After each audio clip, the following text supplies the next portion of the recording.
नमो नमः। आज मैं लघु सिद्धांत कौमुदी समास प्रकरण के अगले पाठ को लेकर उपस्थित हुआ हूँ। यह पाठ शास्त्री प्रथम वर्ष के उन छात्रों के लिए उपयोगी हैं जिन्होंने व्याकरण से इतर अन्य विषयों को प्रतिष्ठा विषय के रूप में स्वीकार किया है तथा उपशास्त्री के छात्रों के लिए भी उपयोगी है, अनिवार्य संस्कृत व्याकरण विषय के रूप में। तो इसके पूर्व हम लोग तत्पुरुष समास का अध्ययन कर रहे हैं, उसी के क्रम में आज आगे बढ़ते हैं। तो अगला सूत्र है पंचमी भयेन। पंचमी भयेन यह सूत्र है, ये पंचमी तत्पुरुष समास करने वाला सूत्र है। पंचमी भय, पंचम्यंत शब्द जो समर्थ सुबंत है उसका भयवाचक समर्थ सुबंत के साथ समास होगा। अर्थात पंचम्यंत जो शब्द है, समर्थ सुबंत है, पंचम्यंत जो शब्द वह भय शब्द के साथ, भयवाचक शब्द के साथ समास होगा। तो इसका अर्थ ये है। तो यहाँ पर उदाहरण दिया है चोर भयम। चोरात भयम यह लौकिक विग्रह है। चोरात भयम, चोर से भय, ऐसा लौकिक विग्रह हो गया। चोर ङसी भय सु, चोर ङसी भय सु, यह अलौकिक विग्रह हो गया। इस अलौकिक विग्रह में सूत्र लगा पंचमी भयेन। पंचम्यंत शब्द यहाँ समर्थ सुबंत है क्या? चोर ङसी। और भयवाचक शब्द है भय, समर्थ सुबंत है, सु भी है। तो उसके दोनों का समास हो गया विकल्प से समास हो जाने पर अब कृतधित समासाश्च से प्रातिपदिक संज्ञा हो गई। सुपो धातु प्रातिपदिक से सुप का लुप हो गया। लुप हो जाने पर प्रथमा निर्दिष्टम समास उपसर्जन से यहाँ पर चोर शब्द की उपसर्जन संज्ञा हो गई। क्योंकि पंचमी भयेन इस सूत्र में यहाँ पंचमी शब्द से निर्दिष्ट पद है चोर ङसी। तो इसका चोर की उपसर्जन संज्ञा हो गई। उपसर्जन संज्ञा हो जाने पर उपसर्जन पूर्वम से पूर्व प्रयोग हो गया। तो चोर भय बना। चोर भय बनने पर पुनः एकादेश विकृत बनानेवत इससे प्रातिपदिक मान करके स्वादि कार्य हो गए। और नपुंसक लिंग हो जाने के कारण भय नपुंसक लिंग में प्रयोग होता है, इसलिए सु आया, अम हो गया नपुंसक लिंग में, अमी पूर्व से पूर्व रूप हो गया। तो चोर भयम, चोरात भयम, चोर भयम, इस तरह बना। अब अगला सूत्र है स्तोकांतिक दूरार्थ कृच्छ्राणि तेन।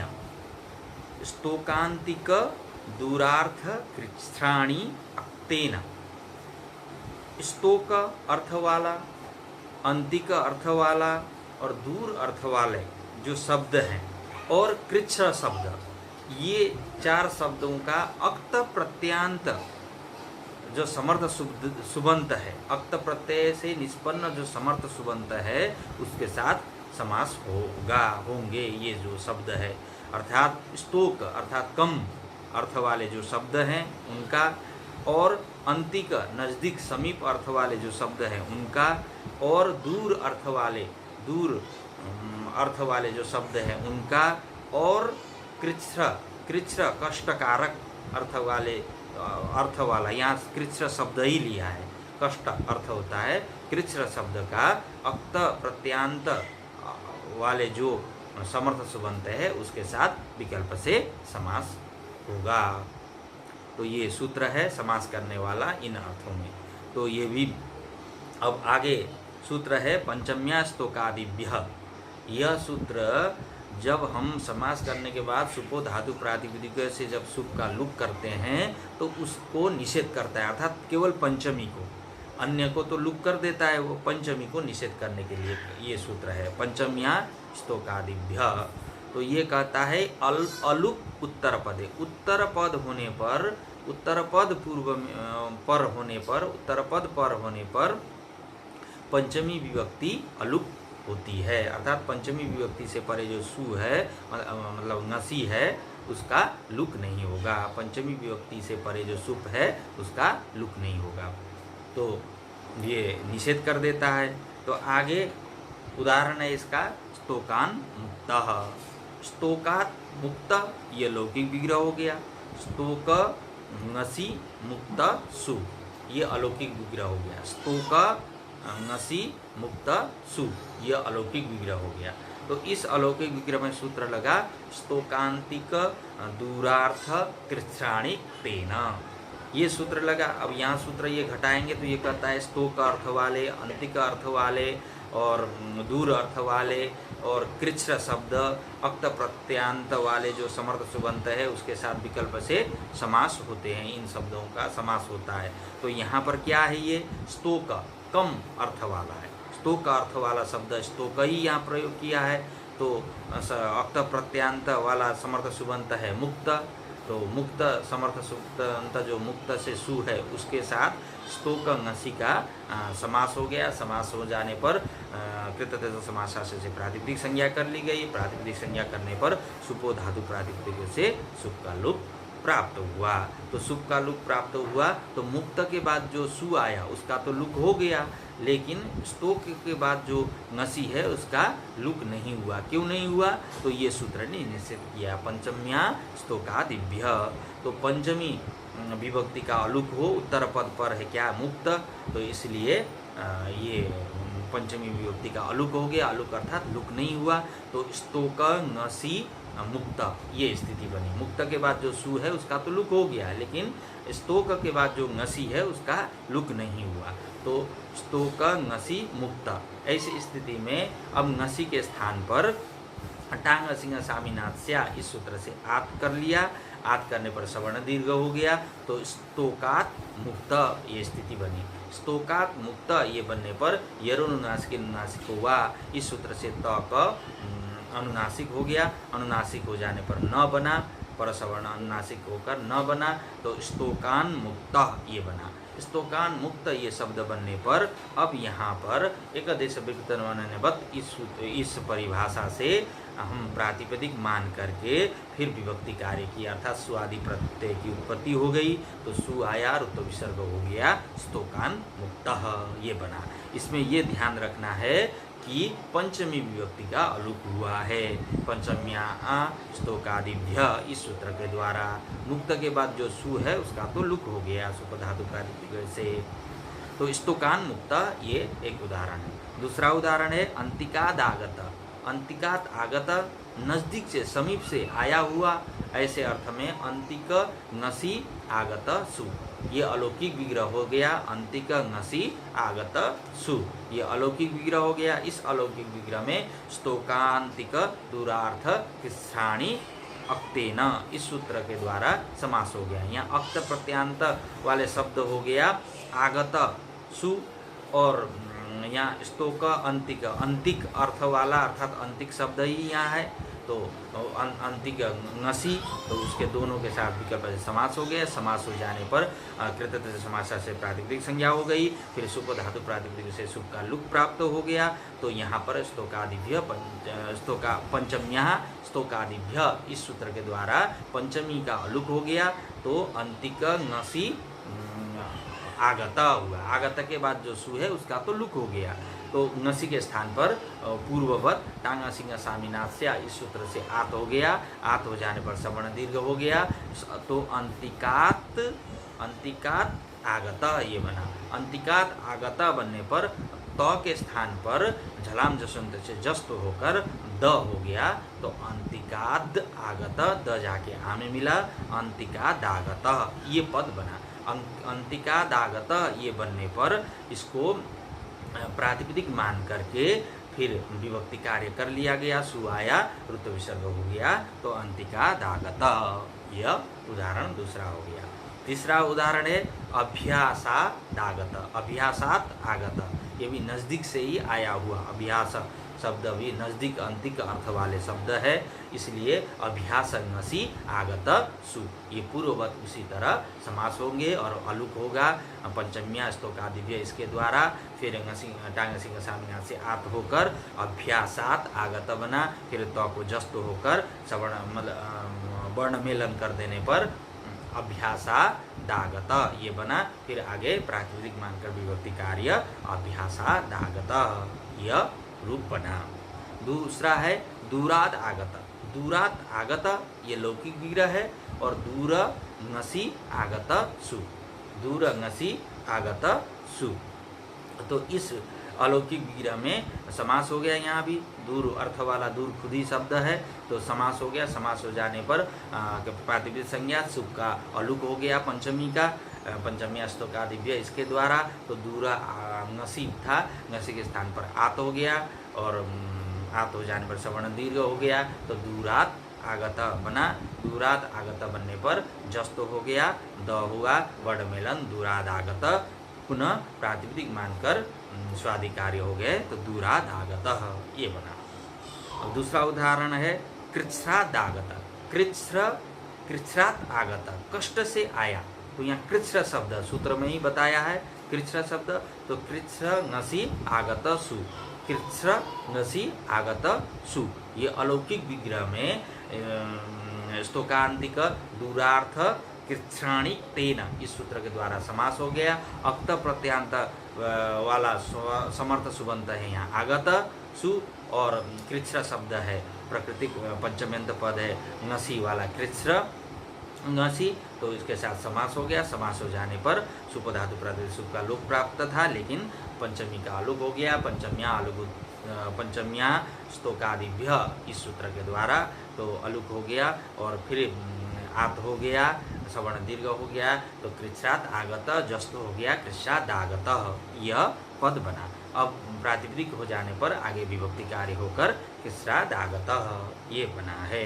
तो ये स्तोकान्मुक्त, अंतिकादागत, अभ्यासादागत, दूरादागत, कृच्छ्रादागत, ये सभी जगह स्तोकांतिक दूरार्थ श्राणी तेन इस सूत्र के द्वारा समास करना है। और समास करने के बाद पंचमी, केवल पंचमी विभक्ति का अलुक करना है, पंचम्या स्तोकादिभ्य इस सूत्र के द्वारा। अन्य जो अक्त प्रत्ययांत जो शब्द है उसके बाद जो आया हुआ सु है उसका तो लुक हो जाएगा, सुपधातु प्रातिपदिक से ही। तो इस तरह इसका वो है उदाहरण, इसको अच्छी प्रकार से ध्यान देना है। अब अगला सूत्र है षष्ठी, षष्ठी सूत्र है। तो ये षष्ठी तत्पुरुष समास करने वाला सूत्र है। तो ये कहता है सुबंतेन प्राग्वत, जो षष्ट्यंत शब्द है, षष्ट्यंत जो समर्थ सुबंत है वह समर्थ सुबंत के साथ समास होगा विकल्प से। तो यहाँ पर राजपुरुष उदाहरण दिया है, राज्ञ पुरुषः, राज्ञः पुरुषः।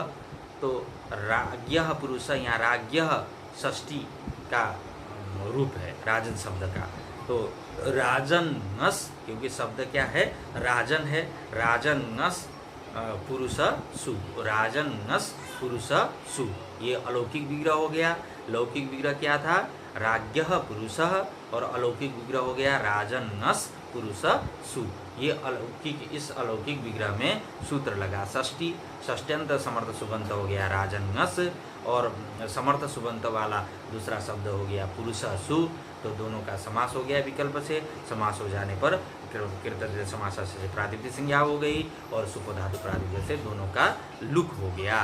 तो राजन पुरुष बना। राजन पुरुष बनने पर अब यहाँ पर उपसर्जन संज्ञाओं के पूर्व प्रयोग करना है। तो किसका, राजन का, क्योंकि षष्ठी से निर्दिष्ट वही है। तो राजन पुरुष ये बना। राजन पुरुष बनने पर यहाँ अब प्रातिपदिक तो पहले से है ही है, उसके मान करके जो विभक्ति लुक है उसका प्रत्यय लक्षण करके इसको पद संज्ञा मान लिया गया, और पद संज्ञा मानने पर न लोप प्रातिपदिक अंश से राजन के नकार का लोप कर लिया गया। तो राज पुरुष बना। राजा पुरुष बनने पर पुनः एकदश विकृत बनने से प्रातिपदिक मानकर सु आया, विभक्ति कार्य हुआ राजपुरुष, ये रूप बना। यहाँ पर अलुक नहीं होगा, केवल पंचमी विभक्ति में अलुक था, वो भी स्तोक, अंतिक, दूर और कृच्छ शब्द से परे पंचमी विभक्ति हो तभी वहाँ अलुक कर रहा था। तो यहाँ राजपुरुष इस तरह इसकी सिद्धि हो गई। अब दूसरा सूत्र है पूर्वापरा धरोत्तरमेकदेशी नैकाधिकरणे। पूर्वापरा धरोत्तरमेकदेशी नैकाधिकरणे ये सूत्र है। तो ये क्या कहता है, अवयवीना सह, अवयवी बाकी जो शब्द है उसके साथ पूर्व, अपर, अधर, उत्तर ये शब्द, इन शब्दों का समास होगा, लेकिन क्या है, एकत्व विशिष्ट, एकत्व संख्या विशिष्ट यदि अवयवी हो तो, एकत्व संख्या विशिष्ट चेद अवयवी, यदि अवयवी कैसा होना चाहिए, अवयवी जो है एकत्व संख्या को बताने वाला हो, बहुत्व को बताने वाला न हो, द्विवचन को बताने वाला न हो। तो अवयवी के साथ पूर्व, अपर, अधर और उत्तर इस शब्द का समास होगा, लेकिन एकत्व संख्या विशिष्ट वाला अवयवी होना चाहिए। तो ये सूत्र का अर्थ है।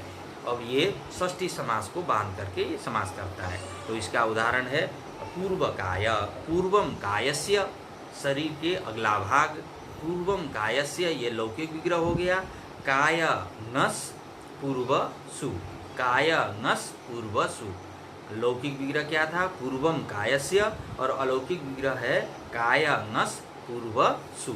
ये अलौकिक विग्रह में सूत्र लगा पूर्वापरा धरोत्तरमेक देशिनैक अधिकरणे, ये सूत्र लगा। तो ये कहता है अवयवीवाची जो शब्द समर्थ सुबंत है, तो क्या है, पूर्व उसका, और मतलब काय है शरीर के अवयवी भाग ऐसे अर्थ में, और पूर्व शब्द है पूर्व, तो उसके साथ समास हो गया। समास हो जाने पर शुभ का लुप हो गया, शुभ का लुप हो जाने पर काय पूर्व बना, और उसको इस प्रथमादेशम समासोपसर्जन से उपसर्जन संज्ञा होकर पूर्व को पूर्व प्रयोग कर लिया।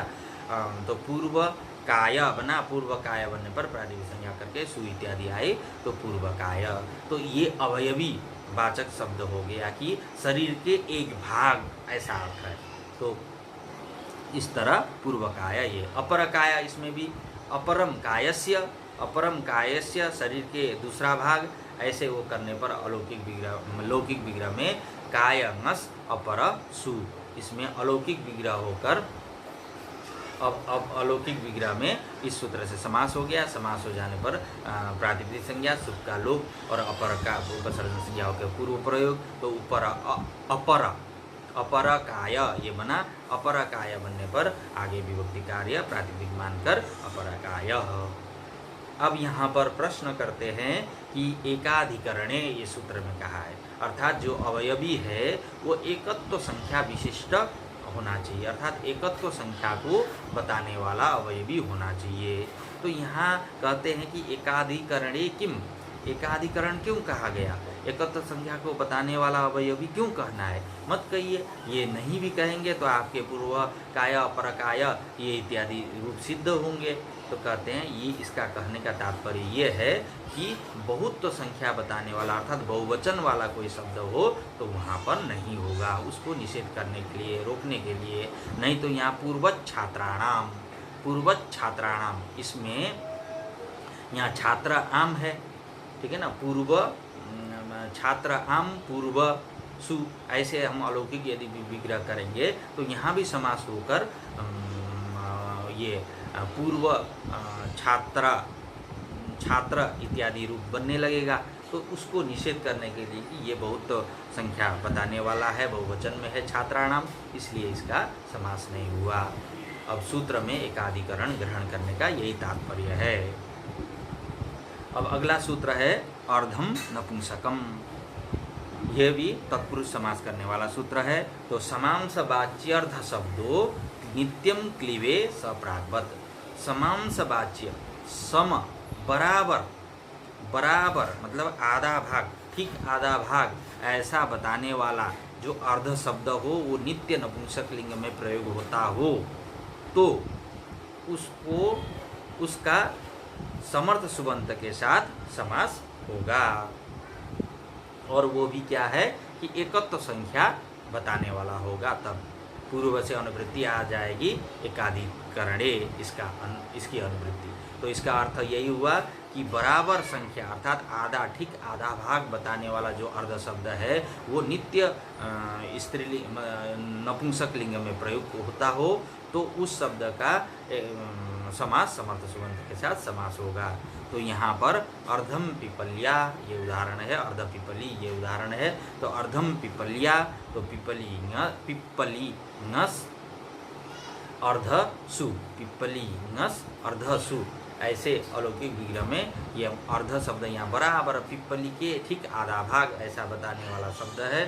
तो यहाँ समास हो गया। समास हो जाने पर अर्ध को पूर्व प्रयोग कर लिया गया उपसर्जन संज्ञा करके, तो अर्ध पिप्पली हो गया। अर्ध पिप्पली हो जाने पर पुनः प्रातिपदिक मानकर सु आया, उसको हल्ङ्याभ्यो दीर्घा श्रुति शब्दयुक्तम हल से लोप हो गया, तो अर्ध पिप्पली ये बना, अर्ध पिप्पली। इस तरह से ये हो गया। तो यहाँ प्रत्येक में समास के बाद उपसर्जन संज्ञा भी करनी है, और उपसर्जन संज्ञा में भ्रम ये हो सकता है कि यहाँ कहाँ वो है, तो सूत्र में जहाँ जहाँ निर्देश, जैसे अर्धम नपुंसकम में अर्धम ये प्रथमांत पद से निर्दिष्ट शब्द हो गया हमारा अर्ध, उसका हमने पूर्व प्रयोग किया।